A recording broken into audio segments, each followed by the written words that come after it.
Spanish La ലീഗയിൽ എതിരില്ലാത്ത 4 ഗോളിന് ജയിച്ചതിനു പിന്നാലെ ടീമിലെ കൗമാരതാരം ആർദ ഗുളറിനെ പ്രശംസ കൊണ്ട് മൂടി പരിശീലകൻ കാർലോ ആൻസലോട്ടി. കഴിഞ്ഞ ജൂലൈയിൽ ഫെനർബാഷിൽ നിന്ന് റയൽ നിരയിലെത്തിയ തുർക്കി താരം സീസണിൽ സ്റ്റാർട്ടിംഗ് 11-ൽ ഇടം പിടിച്ച അവസാന 3 മത്സരങ്ങളിൽ 2 ഗോളടിച്ചാണ് പരിശീലകന്റെയും ആരാധകരുടെയും മനം കവർന്നത്.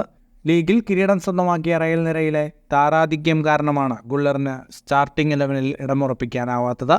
ഗ്രനഡയ്ക്കെതിരെ 4 ഗോളിന് ജയിച്ച മത്സരത്തിൽ ഒന്നാം പകുതിയുടെ ഇഞ്ചുറി ടൈമിലായിരുന്നു ഗുളറിന്റെ ഗോൾ.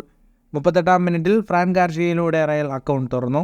ഗുളറിന് ശേഷം 49-58 മിനിറ്റുകളിൽ ബ്രാഹിം ഡിയാസ് ഇരട്ട ഗോളുകൾ നേടിയതോടെ ഗോൾ പട്ടിക പൂർത്തിയായി. മത്സരശേഷം ഗുളറിന്റെ പ്രകടനത്തെ വാഴ്ത്തി ആൻസലോട്ടി രംഗത്തെത്തുകയായിരുന്നു. താരത്തിൽ നിന്ന് റയലിന് കൂടുതൽ പ്രതീക്ഷിക്കാമെന്ന് പറഞ്ഞ അദ്ദേഹം, അവൻ വളരെ ചെറുപ്പമായതിനാൽ യഥാർത്ഥ കഴിവിനെക്കുറിച്ച് നമുക്കറിയില്ലെന്നും അഭിപ്രായപ്പെട്ടു. അവൻ അസാമാന്യ കഴിവ് പ്രകടിപ്പിക്കുന്നു. ഗോൾ നേടുന്നതിൽ മിടുക്കും വേഗതയുമുണ്ടെന്നും റയൽ പരിശീലകൻ പറഞ്ഞു. ഗ്രനഡയ്ക്കെതിരായ ജയത്തോടെ ലീഗിൽ റയലിന് 90 പോയിന്റായി. ഫുട്ബോൾ ലോകത്തെ കൂടുതൽ വാർത്തകൾക്കും വിശേഷങ്ങൾക്കുമായി സ്പോർട്സ് കഫേ ഇപ്പോൾ തന്നെ സബ്സ്ക്രൈബ് ചെയ്യുക.